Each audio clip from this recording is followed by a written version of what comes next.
Explain the title. Lee, I'm gonna let you field that one. Yeah, okay, so it's my fault. All this internet hate, it's all me. First of all, I thought just from a graphic design standpoint, it would look cool.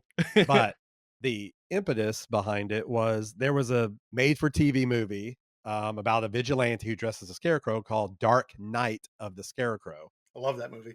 And then he's the Dark Knight. Batman's the Dark K Yeah. Knight. So it's like, let's just fuse them. Which, of course, not thinking like nobody else in the world has seen that movie or is going to know the reference, but whatever we do or I do, so who cares? It's an inside joke that went horribly wrong.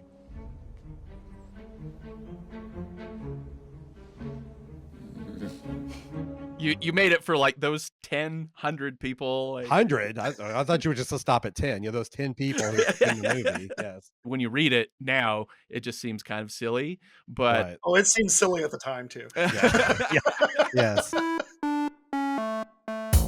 Making stuff is hard, especially in the entertainment world when there are millions of dollars on the line. And we are going to talk about these disastrous, never-ending, and sometimes dangerous productions. This is The Shit Show.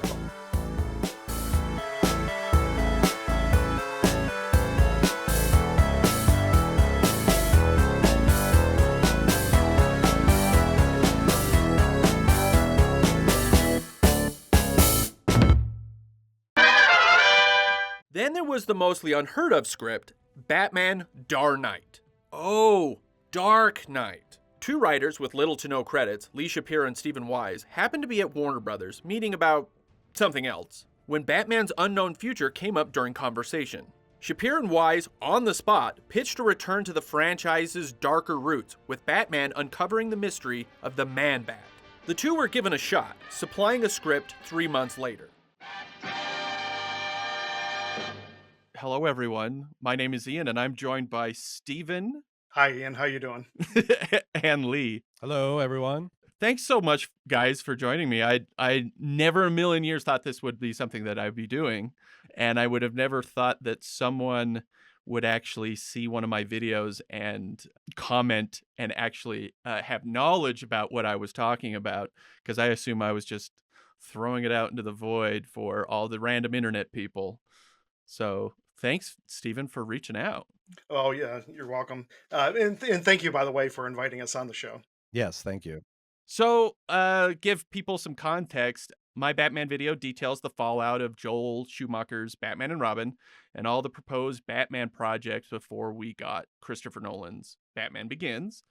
One of those said projects was Batman Dark Knight, written by my two guests here. So, Steven, you saw the video, you left a comment, and that's how this whole thing happened. First off, I want to compliment you on how well researched your videos are. Oh, thank you. They're very, very entertaining. In your comment, you mentioned that I got it mostly right. Pretty much. I mean, for the most part. Yeah, I mean, there were some details, which, of course, I'm not sure where exactly you got your information from, but our script has kind of become a legend in itself, if you will. We've seen multiple videos and websites that are commenting on it, and for the most part, for people who've read it, have really said some good things about it. But as with everything, information kind of evolves as Yeah. stories are told. But one of the things was basically how we got started in this. Lee, do you want to talk about your love for Batman and Robin? Yeah, so I mean, I'll never forget when the first teaser or trailer, whichever one it was, that came out, for that movie, and it seemed very dramatic because it had Arnold Schwarzenegger sitting in the middle of a cold light, whatever that is, right, in a dark room with, and he was giving like a little monologue, and it seemed okay at the moment, but it quickly digressed from that first opening scene in the trailer. And I remember telling Steve at that moment, I will not see this in the theater. I absolutely refuse to see this in the theater. And even when it finally came out on, I guess at that time, DVD or VHS, I don't remember where we VHS. were. Yeah, Probably VHS at that VHS, point. yeah. I remember saying, I still don't want to see it. And he said, no, you're seeing it. I'm making you see it. We're working on this thing. We're working on this franchise now. You need to at least see it. I'm like, okay. And I think I've seen it one full time, maybe that one time full all the way through. And after that was just clips. So I was just like, yeah, this is a train wreck. We can do better than this. Yeah, and we literally said that to each other. We looked at it, it's like, we can do better than this. Yeah. And we sat down and started brainstorming. We had just a little bit of backstory. We had just gotten back from a trip to Los Angeles. Both of us were living in Orlando at the time, and we were working on screenplays. The two of us had written a couple of them together, plus several solo scripts at that time. And we had been traveling back and forth to Los Angeles pitching to studios, and we had an interesting meeting with Warner Brothers, uh, which we can get into that a little bit later. But So my three sources are, one of them was a Hollywood Reporter doing like the secret history of Mhm. Batman Begins, and I think Lee, you're Right. interviewed in it. Well, And but it we said, both are. yeah, Yeah, I we was both Oh, you interviewed too, but he didn't use any of my quotes. yeah, okay, that explains that. But it said you guys were working on a post-apocalyptic Yeah. screenplay. Okay, and that's what you were meeting with Greg Silverman. Yeah, and Greg later went on to become the president of worldwide production for Warner Hmm. Brothers, something in that vein. Yeah, we just a little side note for that meeting with Greg, we were kept waiting forever. We were in the lobby, and the Yep. Warner Brothers lobby, it's 2 stories, and the conference room was upstairs on the second floor. And so we're sitting there waiting, and the receptionist kept apologizing. Greg was in another meeting, he got held up. So they finally said, go ahead and go upstairs to the conference room and just wait in there. It was probably about 50 degrees inside I that was gonna room. say there was the cold. Remember the cold light I just said from the trailer? It was in that room. That's where they repurposed Yes, it. they repurposed it to that conference room. It was this long room with this long wooden table, and at one end was a black and white picture of Batman. The other end was a black and white picture of Superman. And we sat in there for I don't know how long waiting for Greg to finally show up. And Like the table from the first Batman movie. yeah, Yes. exactly. We were thinking that maybe the pictures had cameras in their eyes and they were just watching us to see Just how we testing were what, reacting. yeah. So Greg finally came in. We talked to him about our script that we were pitching, but it was a short time after that we then reached out to them about Batman. Steve remembers many more details than I do. I mean, when you said all that, like all that came flying back into my head. But yeah, the one thing I remember Greg saying at some point during the meeting, he's like, you guys are writers, Batman and Robin just came out, and we're looking for like a direction to take it now. Hmm. What would you do? And we're like, we're here to pitch a post-apocalyptic movie, and I haven't really thought about that. Like, okay, what? And I mean, we kind of just on off the cuff, had to say, well, if it were us, what we would do is return him to his dark roots. It's like get away from the neon, get away from the glitz, get away from the, making him goofy and like Hmm. no one takes him seriously, even in the movies, to return him to his dark roots. So maybe set a sequel like several years into the future where he's returned to legend or something like that. Yeah, we weren't trying to reinvent the wheel in a certain respect. We just wanted to return it to what Tim Burton had set out to do. Yeah. So we were still trying to keep it within that kind of comic booky feel, Hmm. but back to being dark and, like Lee said, not goofy. Yeah. And we both were huge fans of the animated series. Yes. And So you guys did have like a love for the character beforehand. oh, Yes. absolutely. Okay. Yeah.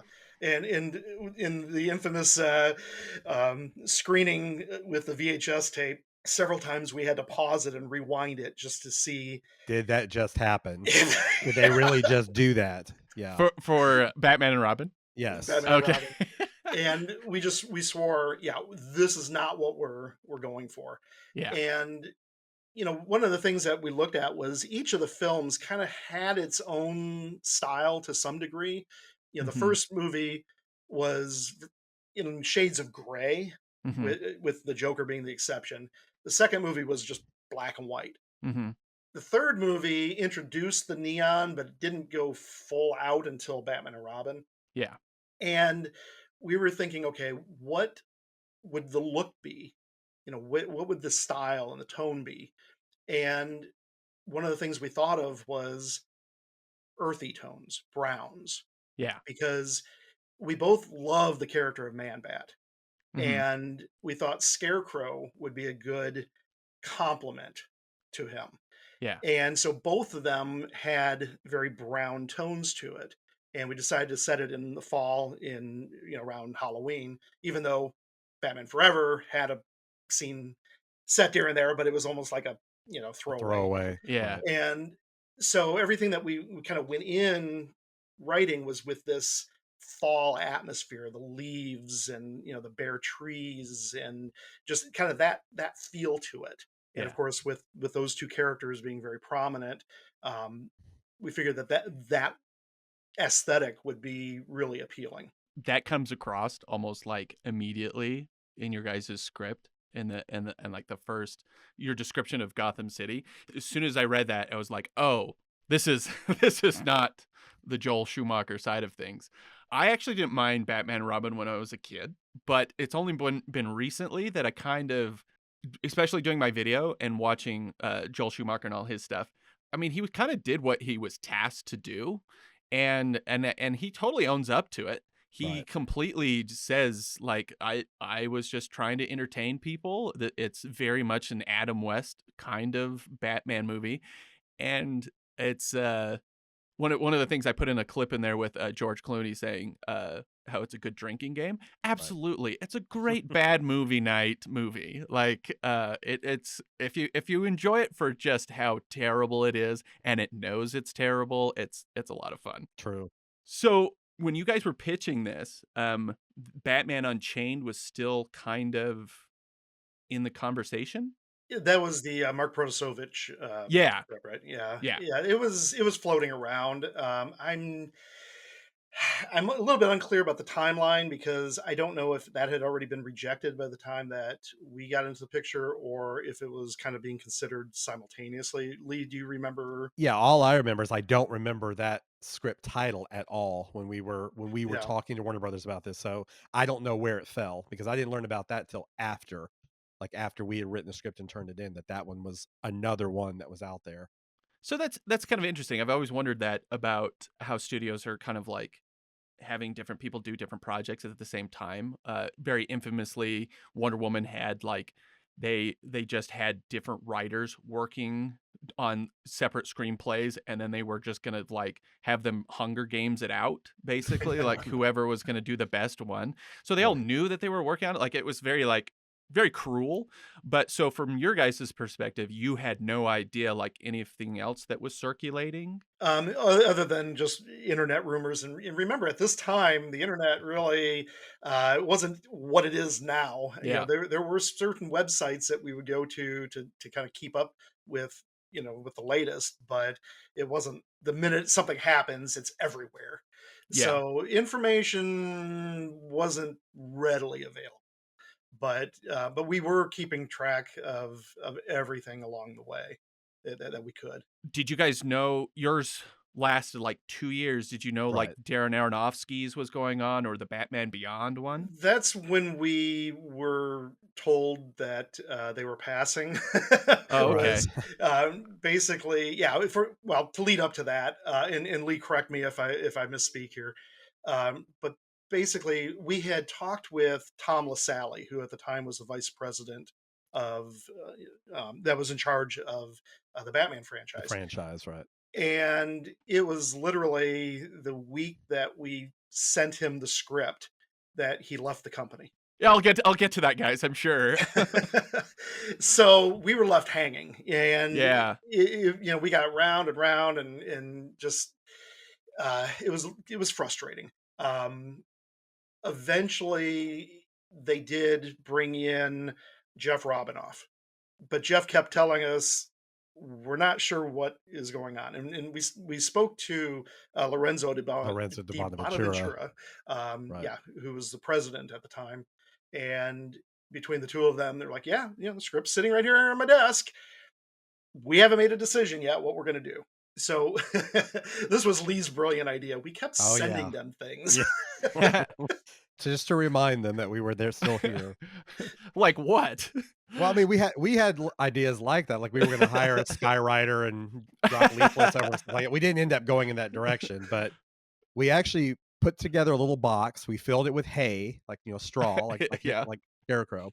We bought the 2 action figures of the 2 villains. So we brought a Man-Bat action figure and a Scarecrow action figure. Put those in there. I had a graphic artist friend who we had him design like a postcard. And you opened it up and there was a little poem in there, like, almost like Scarecrow would say. And I don't even remember what it said now, but it was just to remind them, like, hey, we're still here and here's our 2 villains. And, so I'm sure, I don't know what they did when they opened that package and like, okay, like it probably got thrown in the garbage. I have no idea what happened. Or ever opened.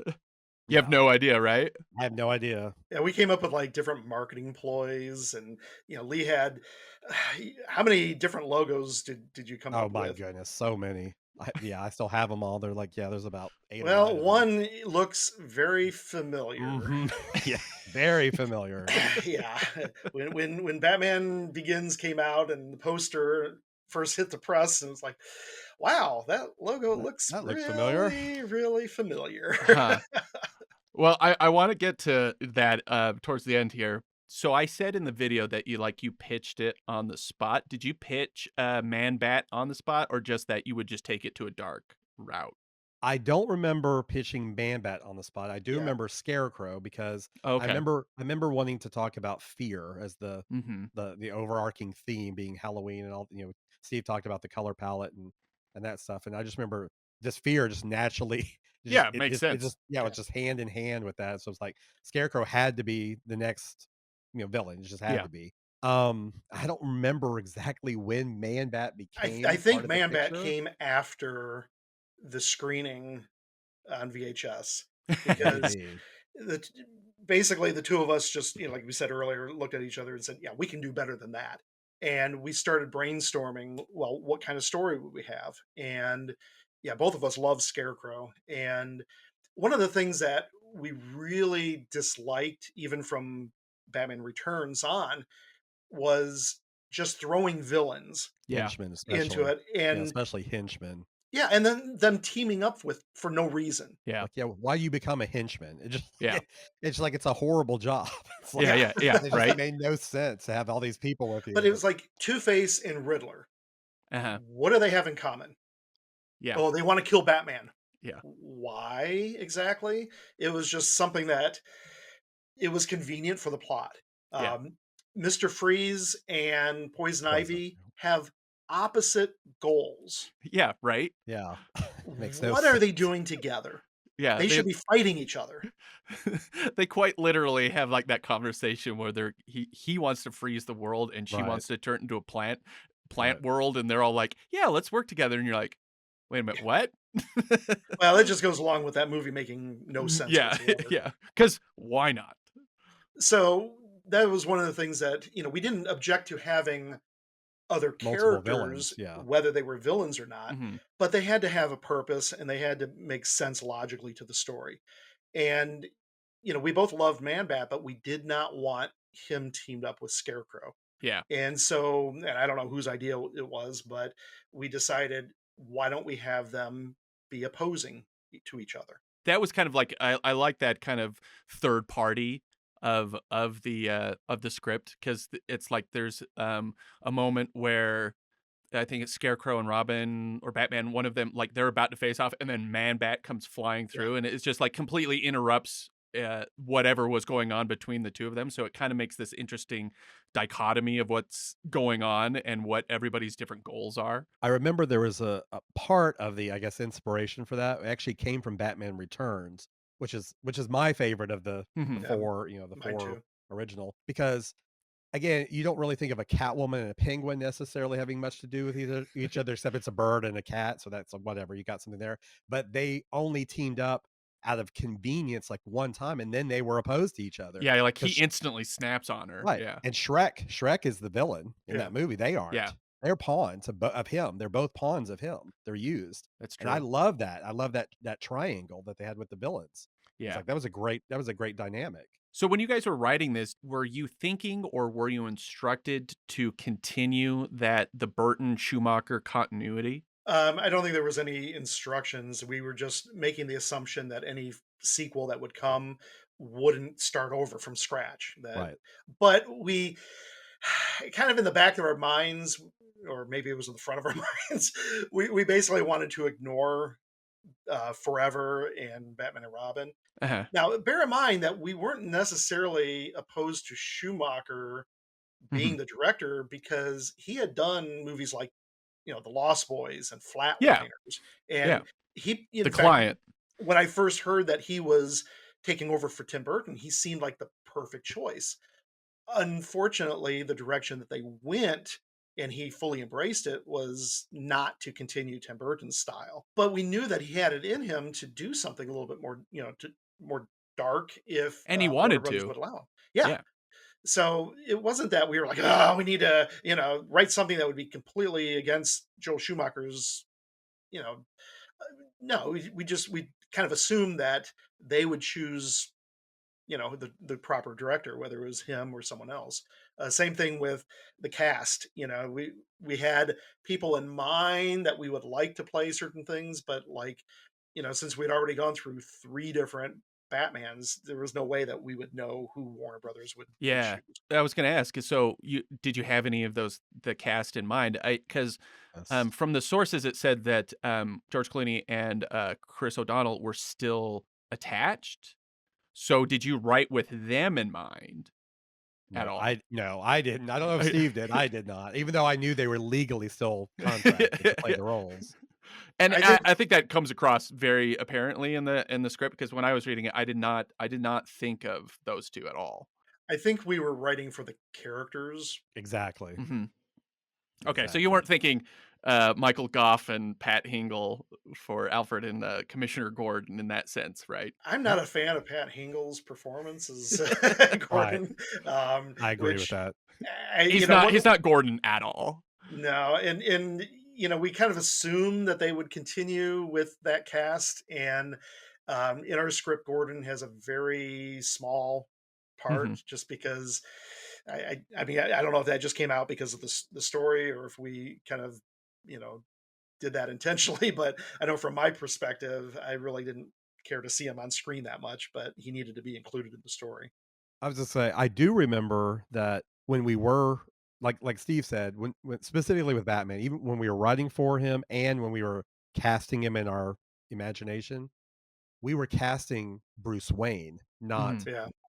Where it's like, well, anyone can, be, we can see anyone's lips and chin and go, hey, whatever, who cares? But it was really Bruce Wayne that you need to cast because Right. Yeah, that's the person that has to have the multiple personalities. yeah. And I actually don't remember how Steve felt about this. I remember I got a lot of pushback from other people.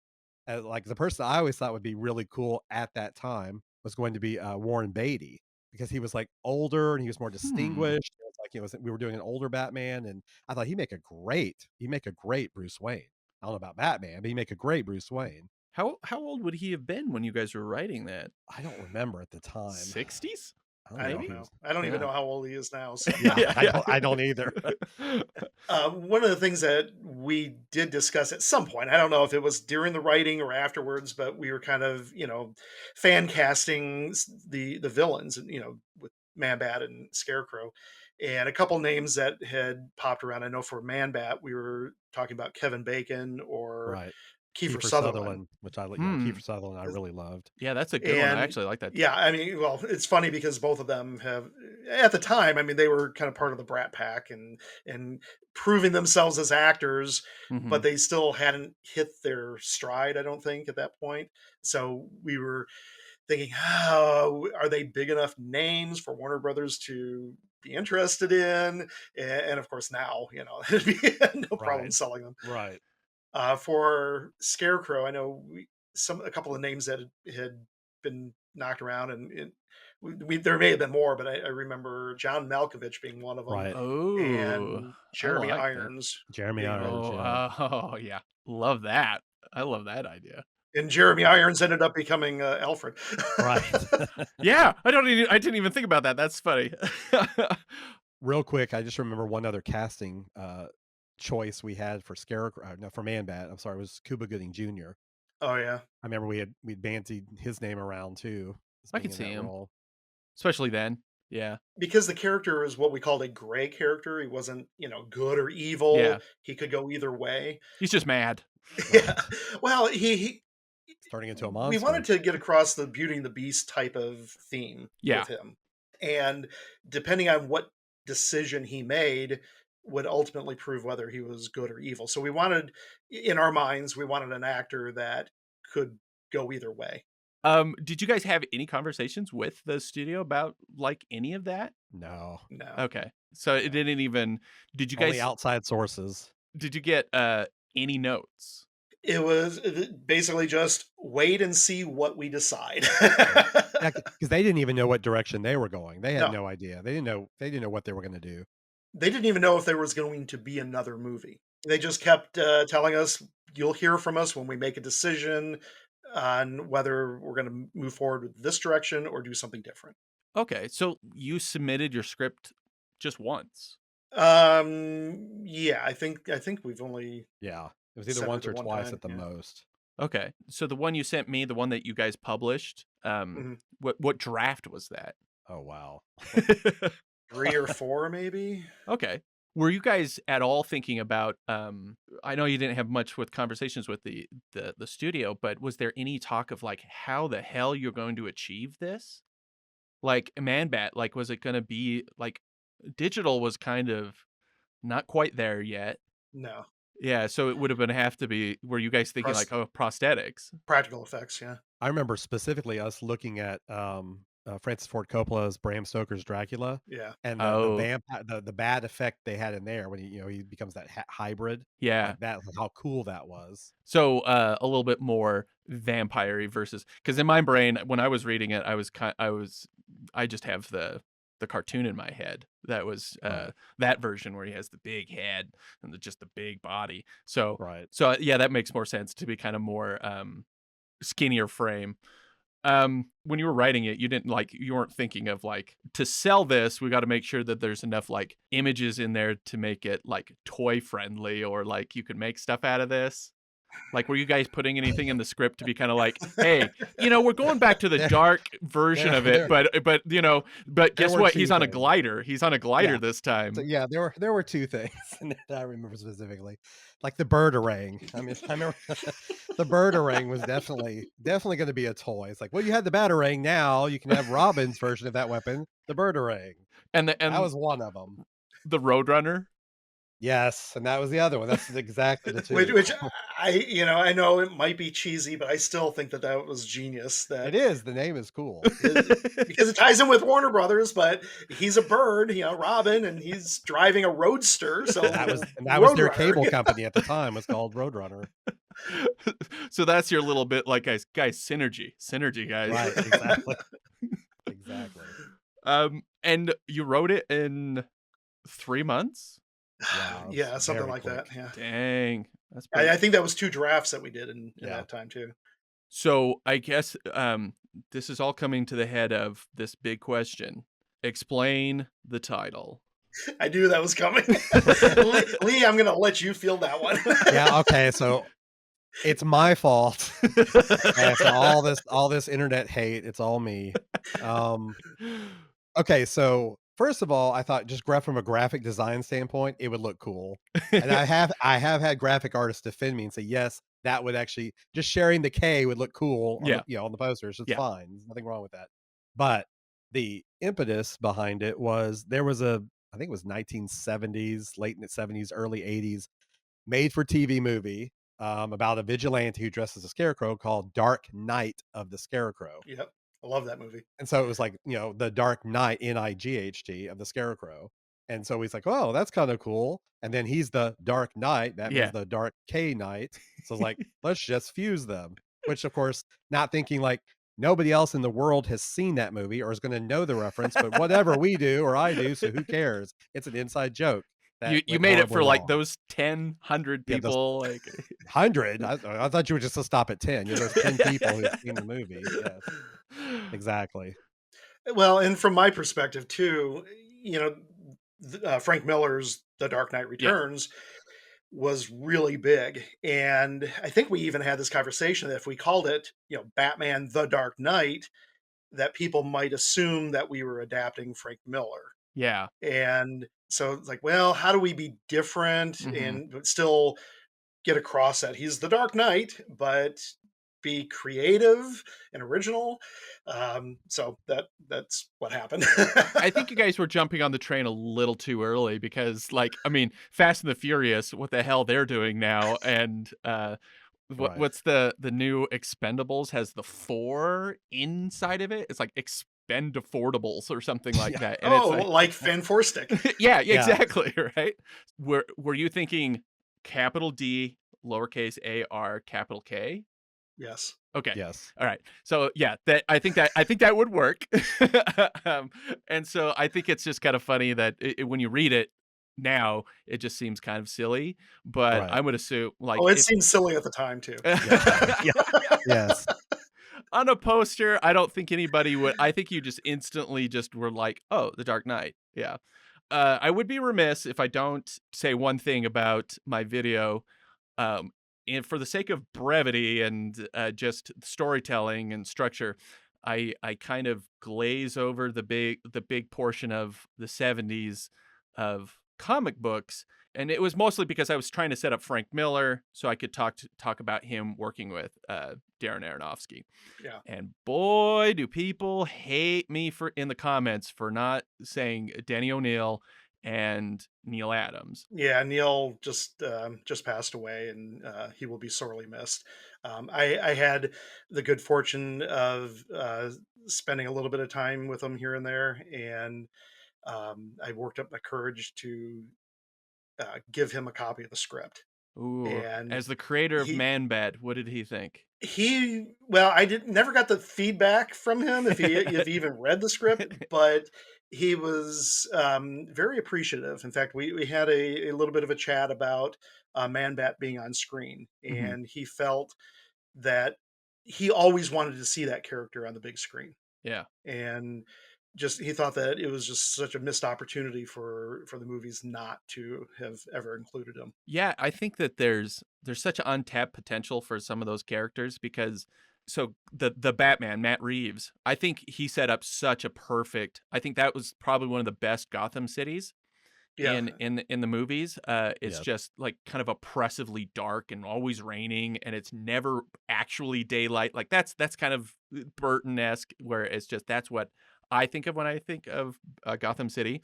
And when he said that he wanted to keep it grounded, and I was like, I don't know about that. And then when Joker shows up at the end, I was like, come on, guys, branch out. I want to see yeah. Man Bat. I want to see Killer Croc and Right. Clayface. Like, just those fun, cool characters to see them done in today's technology with the kind of that respect. Because Man Bat would be such a cool thing to see. So Ian, I don't know if you know this or not, and Steve could also speak to this, but we had originally planned a trilogy Right. of our Yes. scripts. You mentioned Killer Croc. That's what made me think of it. Yeah, so I caught the Easter egg of Dr. Quinn being injured, and then Not Medicine Woman. Not Medicine Yeah. Woman. Quinzel. Quinzel, there we yeah, go. oh yeah, Dr. Quinzel. And then towards the end there is that moment where Arkham kind of just opens up and everybody just kind of gets out.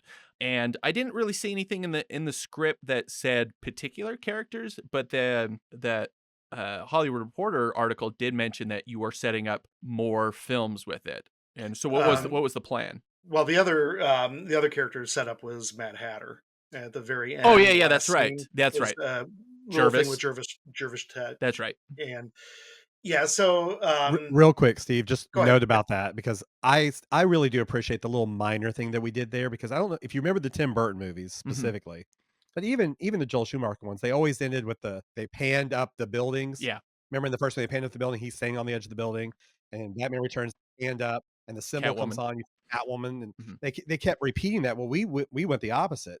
We showed him on top of the building. We went down. We tilted down the buildings to the street level, and then had the light come on inside the shop. And that's how Yes. ours is. Okay. Yeah. I always thought that was cool personally. Anyway, go ahead. Well, what we wanted to do basically was fully embrace the fantasy elements of Gotham City in this world. Yeah. I mean, we already had a guy turn into a bat, but Yeah. but that was still kind of science Yeah. fiction, if you will. But with Mad Hatter, basically what we wanted to do was his goal was to turn Gotham City into his own wonderland. So that was the main gist of it. And then Harley Quinn was there also. So we had basically parallel storylines going on where they didn't team up. They were just hmm two different things that Batman was having to deal with throughout the course of the story. How were you thinking of using Harley Quinn without Joker? Well, Oh, I remember one thing we did specifically. I don't remember if she referenced him or not, but I do remember that this kind of goes back to Batman Returns again, because besides turning Gotham into Wonderland, Tetch wanted to also kind of become like the mayor. You know, he wanted to gain power, hmm and because she had been injured, you know, in the events of our script, she became kind of like everyone like clustered to her side, like she became the cause celebre, you know, whatever. And so he embraced that, and Hmm. he like tried to help, you know, he wanted to be like, I want her related to me His with the Alice. people, right? Basically, yeah, become his Alice, and she rejects him Hmm. very quickly after she comes out of her coma. yeah. And while she was in the coma, they had her connected to this machine that would keep her muscles from atrophying, Atrophying. and that allowed her to be a little more flexible and Like give and her kind of more a weird way of saying that she got super strength. right, Right, and right. limber, very limber. Yeah. As far as her connection to Joker, because she was a psychiatrist, in our backstory, we were wanting to have her basically become obsessed with Joker to where, I Right. mean, it was like she Yeah. just really was. So instead of it being a personal relationship like in the cartoons, hmm it was more of a fan wish fulfillment type of thing. Hmm. And then, so after her coma, she basically took on that persona. Oh, interesting. Okay. And so would that have been something where you're just referencing that she was the psychiatrist to the Joker, or was it like she was obsessed with the Jack Nicholson Joker? The idea was it was the Jack Nicholson Joker. Interesting. You talk about fan casting. I remember we had a couple of different choices for her. I unfortunately I can only remember Cameron Diaz, Hmm. but the other one was Lori Petty. Lori Petty, yeah. Lori Petty, right? Oh, Yeah. that's actually a good one. I like that. And again, she was going to be pretty dark. You know, of course, Harley Quinn. You know, in fact, it's very similar to the Suicide Squad version of her. Yeah, Uh-huh. Like yeah, where very instead of much. wearing the jester's hat like she does in the animated series, she was actually going to braid her hair and color each braid a different color, and then Okay. she was going to have like bells and razor blades at the end of like the braids and stuff. So it was like she could like whip her hair around. I mean, it was kind of dark. It was, you know, almost like the game version of her. Yeah. And then but then there was going to be a third one with Killer Croc and Clayface? Correct. Yeah, I know we had knocked around the idea of introducing Huntress in there at Hmm. some Huntress or point. Green Arrow, one of the two. Yeah, I mean that was still a little bit nebulous. We hadn't really. I mean, we had the story for the second one pretty much down. We hadn't Right. written it because We we had a wanted to. treatment for it. Okay. Yeah, we had a treatment, but we didn't want to actually script it until Warner Brothers got back to us, and we knew that okay, if they're moving forward with this, we want to have the second one ready. Yeah. And the Hollywood Reporter one said that you guys were thinking no Robin in the second one, and then he comes back in the third one as Nightwing. Yeah, because I mean, I personally like the character of Robin. In fact, there was a really good video I saw recently that was basically talking about why Robin needs to be in the Matt Reeves series. But the way that they, in the Schumacher films, the way that they brought Robin in and had him played as a character, it just was wrong, completely wrong. So in our script in Dark Knight, we had him in college and we had that hmm rift between him and Bruce Wayne. And he goes through his own journey, but at the end, the whole point was we wanted to send him away Yeah. and get Right. rid of him. Hmm. But we wanted to make sure that he had a really good storyline because really the movie is almost about him more so Right. than it is about Bruce Wayne. Yeah. Right. And but he has to complete his journey, he has to go off on his own and discover who he is. Yeah. And so for the second one in our trilogy, like Lee said, we wanted to keep Batman solo and kind of return it to the roots, if you will, but then pick up for the third one with Dick Grayson coming back as Nightwing and have a different relationship, a different dynamic. Yeah, and that's a totally different dynamic because he's like, I don't listen to you anymore. Like, I'm my own Right. thing. Yeah. And kind of like a team up film in a way. Do you guys think that there was any particular like killing blow to this whole process? Like there was the one thing that was just like, oh, that's why they're not going to use our script. Oh, it was Frank Miller and Darren Aronofsky. Oh, you think that? I was gonna say it's the out of my gourd line. It's like that's what killed it. It's like I'm out of my gourd. I'm like, that's it. Yeah, we did kind of go a little pun heavy in Act 3. So. Yeah, that's very apparent. It's like, well, we held off pretty much throughout most of it until Act 3. It's like, okay, if the audience is with us at this point, then let's just go for it. That's so funny. I'm so glad you said that because it does seem kind of. The first half is so serious and very dark, and Crane is killing people and stabbing him in the neck, and you're just seeing blood splurt everywhere. And then for me, it just like there was this switch, and for me, it was the image of Crane in the barn. So it's like moving in on him and you're expecting him to be sitting there like working on his toxins or maybe his costume. And he has his scythe and he's sharpening it on a rock wheel. And I was just like, okay, this is going somewhere else now. And then you're right. It was like, it's from then on, he is just very like unhinged. Right. Yeah, and we wanted to kind of bring the action, even though there was like 3 different climaxes going on simultaneously, bring it down to where it wasn't like Batman and Robin, where they were flying in a rocket ship or whatever, and the whole city was, I don't know. It was just, I don't even remember exactly what happened in that movie, but it was just, the scope had gotten so big that it was out of control. So we wanted to bring it down and be more personal. He froze the whole city. How big? That's not that crazy. Like, and then they thought it all with satellites. Yeah. Come on. That's not that crazy. So when many films kind of go through development hell, they tend to, as these things are kind of rolling along, they tend to maintain aspects or like images from previous scripts. Right. So yours gets denied, and then they go through all their stuff. They pick Christopher Nolan to make Batman Begins. Do you feel like any of your stuff, you referenced it about the poster, like, do you feel like there was some stuff that you kind of like, that is eerily close? At least 2 scenes. Yes, at least 2. Yeah, Lee had actually gotten a hold of the script before the movie came out. Yeah. And I remember him handing it to me about a week before, and he said, "Here, read this." And I'm reading through it and going, "Oh, yeah, this is good. I like this." Yeah, it was a great script. Wait a minute. This sounds familiar. That line, wait, that's... I do remember about 6 lines of dialogue that were very close to things that we had in our script. And I don't remember a line specifically. I remember just 2 visuals. One of them being the attack by Crane of Rachel Dawes in the elevator. Mhm. Oh yeah, That was basically lifted from our script, but it wasn't. Of course, in our script, it was Bruce Wayne. and not I caught Rachel that. I Dawes. caught that Yeah. exact thing because he stops the elevator to Right. get to him. I thought the exact Right. same thing. Yeah. Scarecrow on a horse. And that was the other one, the horse. Okay. I loved our horse imagery, and that was another. Here's one where screenwriters need to remember that the words on a page the audience can't see them. Mhm. Like, we had a great name for that horse, Nightmare. Nightmare.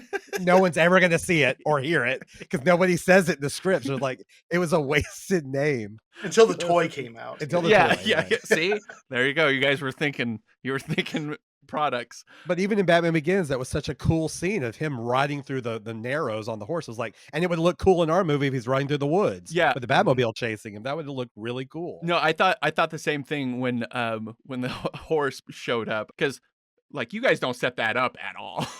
Like, it's just suddenly there's just a horse there. And then I was sitting there thinking of Batman Begins, and I was like, oh, that's right. He also just shows up on a horse at one point. Well, let's not forget the Arkham inmates being released and Yes. wandering around. Yes. Yep. And yeah, there were a few other things that were just like, this is very, very familiar. I mean, I'm not accusing anybody of plagiarism because, like you said, scripts go through development, Mhm. and they might go, we like this image Yeah. here, or this line sounds really cool. Can you work it in somewhere? And, I mean, sometimes it's just people have the same kind of Right. the same kind of idea or same kind of Yeah, images. That absolutely. stuff happens all the time. And you think about, like, that is kind of the same idea that Crane was torturing people inside of Arkham, and now they're all on the loose. Like, that's Right. very similar. And for the record, I do love Batman Begins. The Oh, Christopher yeah. Nolan films are just wonderful. Amazing. Okay, well, I was just about to ask that because Lee, in your interview with Batman on Film, it was like a month after Batman Begins came out, and so it was very fresh. And it seems via that interview that you were like very personal about it, kind of like a little angry still. I think you say like, "Oh, okay, I liked it better the second time." And yeah, because to me, obviously them coming out with that movie after, years of us waiting, Yeah, it was like opening a wound again. It's like, okay, I'm used to, I'm over ours not being picked yeah. until you bring out one that I have to watch now that's not mine. Right? With Like, with the similar characters. and the fact I don't know if it would have made it worse, the fact that I liked it or that if I had hated it. I don't know what would have made it worse. It's like if they brought out one that was terrible, I'd been like, oh my goodness, really? You couldn't buy mine, but you made this. But making a good one is like, okay, this is now really hard. I got to grit my teeth because I really like this, but I'm upset. Yeah, God damn it. Yeah. God damn it. Well, and kind of on that note, when Jeff Robinoff called and said, "Well, we're going to pass on your script," and he did explain that they were going with Batman Year One, Okay. that was written by Aronofsky and Miller, and we couldn't argue with that. It's just like, okay, Right. I mean, it's Frank if Miller. yeah, if you're going to pass on our script, yeah, it kind of makes Pass sense on, that you're going to yeah, go with on those Frank people, Miller. Yeah. And it was about a year later that we saw, in the write-ups that Warner Brothers rejected them. I'm like, okay, so come back to ours here. You still got that other one. And I mean, it went through.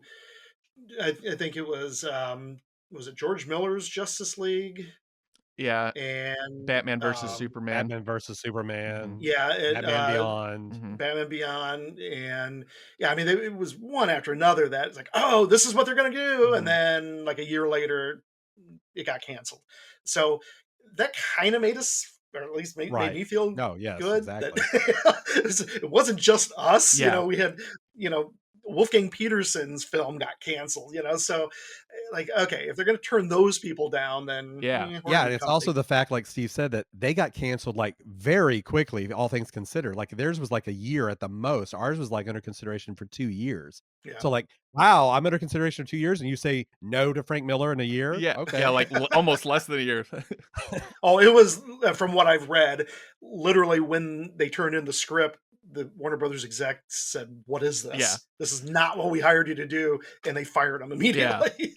I think to Warner Brothers' credit, like they were really just kind of like, we need to think long and hard about this, like, and not just rush something out. They were burned by Batman and Robin, and here, they had 3 hit films and then a bomb, and they were just terrified that if they didn't get this right, that they would lose out on one of their biggest properties. And so it was just everything that they tried is like micromanaging some, suddenly that, oh, we got to do this, and not knowing what was going to work because, Warner Brothers tends not to know what they're doing. So, Even still. exactly. And so it's a long tradition. So I think you're right, because it's they were the only ones making superhero films. Like, it's kind of weird to think of that now. Marvel, none of that stuff was being made yet, and so Yeah, they were the only ones in town doing this We're stuff. 4 years away from Marvel. Yeah, and And so like it's just kind of weird to think about that they had a Monopoly. monopoly on superhero films, and then they just let Superman crash and burn. Yeah, that's for sure. So I think, like I said, to their credit, they actually were like, okay, maybe we need to think about this more and not just try to print money. In that vein, now looking back, your feelings on Batman Begins and the Dark Knight trilogy. Well, like I said, I love the movies. Now that said, I think the weakest part of Batman Begins is Scarecrow. Yeah. In a way, I kind of wish they had lifted more from our script with him. Right, exactly. I'm very proud. In fact, I think this was Lee's idea, to have Jonathan Crane have a condition which ended up being used by the James Bond franchise for one of their villains, where he doesn't feel Yeah. pain. And so he goes through life, anytime that he gets cut, he doesn't feel it. He has no idea that he's getting injured. So he's just a mass of scar tissue. Yeah. So he starts off the movie kind of being a human scarecrow. And then when Man-Bat slashes his face up, he's sewing up his face, doesn't feel a thing, cauterizes it. And I mean, I just, that visual, I think, is so powerful. And Batman Begins, because it was going just a realistic route, Crane is just a guy, and he just puts on a mask and to scare his patients, and that's it. And Yeah, it it's was, like, it was a weak it's And boring. a pawn of Ra's al Ghul, which I mean, Right. I loved That Ra's al part, Ghul. that part I don't mind. Yeah. I actually don't mind that he's a. I mean, I mind that a character that we invested so much in became a pawn, Mhm. but I don't mind that that franchise went away from the hey, we're gonna buddy up, Uh-huh. Yeah. you know, that and made it another character a villain a pawn. That part I don't specifically mind. I would agree with that. Well, at least he was in all three of the movies. So. Yeah, that's Yeah. true. I do like it, you have to give him that. There's at least he has that just recurring kind of a joke, but it's just kind of funny that he's just crazy that he's just happens to show up throughout all three of them. I love Batman Begins. I remember seeing it in the theaters and just being like, this was my Batman. This is always what I wanted. And looking back at it now, I think it's still a little rough around the edges. I think Nolan was still figuring out his craft that when you see in Dark Knight, you completely go, oh, he knows what the hell he's doing. I'm going to agree with Steve on one point for all three of them. I guess the main thing I didn't like about all three of them was the grounded in reality part. I think I understand it. I can appreciate it, but I think that's very limiting. Yeah. Especially with a character like Batman. So that would be my biggest gripe if I had to put one over all three of them together. From a non-specifically Batman point of view, but from a Warner Brothers production point of view, I guess my biggest gripe is the same gripe I have with them now. Is like they still can't figure out what they're doing. Like they have all these multiple franchises going that have nothing to do with each other. Yeah. I mean, give Marvel at least that they have a shared universe with their television shows and their movies, and they're all shared. But Batman, Warner Brothers has got three different Batman franchises that have nothing to do with each other, and they have the Arrowverse, and then they have these other shows that have nothing to do with Arrowverse, and then they have it's like what? Like, yeah, and they're not what? allowed to use Batman in those things, but then they're still doing it over Like- here. And Oh, they never were. In fact, we had an idea for a Batman TV series that we tried to pitch, and we got shut down pretty quickly because they said, "Oh no, TV, no, that's a different department than movies, and they don't have the character." And then they came out with Birds of Prey. Oh, good. That was a good decision. that is so yeah, right. Like it's funny to think of like how it definitely shows that Warner Brothers thinks that Batman is their crown jewel. Right. Oh, yeah. Like even Superman, they were like, yeah, sure, you can make a TV show with him. And it took, And it was successful. yeah, like a pretty well. Like all of them were. Yeah, and then you have the Arrowverse, which was again not allowed to use Batman, and then they kind of Right. opened it up to Gotham. Going back to what you're saying, like I agree that the limiting factor of that fanciful thing, because I think that even Batman Begins, it was a good starting point to Yeah. continue on Yes. to something crazier. Yeah. Yeah. It could easily go into these crazy areas, and that's why I was so sad to hear Matt Reeves say that he wanted to keep the Batman in grounded territory, and it was like, we've been there. Like, Yeah, we've let's been there. come We've on, done that. let's branch out. Let's go crazy. Let's see stuff we haven't seen before, because we've seen the Joker 1,000 times, and it's time to move on. To your point, Ian, real fast about the Warner Brothers obviously having their crown jewel be Batman. One thing that I've never understood is, since they had to know it this themselves at the time, their most popular franchise was the animated series. I mean, Yeah. who didn't Mhm. love that? Everyone loved it. Everyone still says pretty much that's their favorite Joker, the Mark Hamill Joker. And I And would argue my favorite Batman, Right. Kevin Conroy. Yeah. And why wouldn't they then take Bruce Timm and say, "Hey, Bruce Timm, you're going to be the Kevin Feige of the DCU." Right. That's it. Why wouldn't you do that? Yeah. That makes no sense. Well, do you guys regret anything about the process or your script at all? I think the I wouldn't call it a regret, but I think the one thing that held us back in our career was not living in Los Angeles at the time. And things are Yes. different now with Zoom Yeah, and not whatnot. not then. But at that time, and we even argue this point, that there are telephones. Yeah. We can talk to people on the phone. But we had a manager that had told us basically, yeah, you need to be out here, because if someone wants to have a meeting, you need to Be basically there. drop everything and go and meet with them. And neither of us really liked Los Angeles, and we had other ideas of what we wanted to do with our careers. But I think if we had been there, it may have been easier for Warner Brothers or whoever to call us up and say, "All right, we passed on this, but what else you got?" Yeah. My biggest regret is watching Batman and Robin. I wish I had never watched it at all, even on VHS. I feel like you need to have a good drinking night and just I probably do. just embrace it. I actually saw that movie twice in the theater. Um, You were The trying first to help time- them. You'd be like, "Hey guys, listen, I'm liking it. I'm giving you more money." and I regretted having paid twice to see that thing. You could have put that in one of your gifts to Warner Brothers, your 2 ticket stubs. Be like, "Hey guys, I'm a big fan." And they'd say, "Oh, you're the one." Well, on that note, what do you guys got going on? What do you guys want to pitch? What do you want people to know about?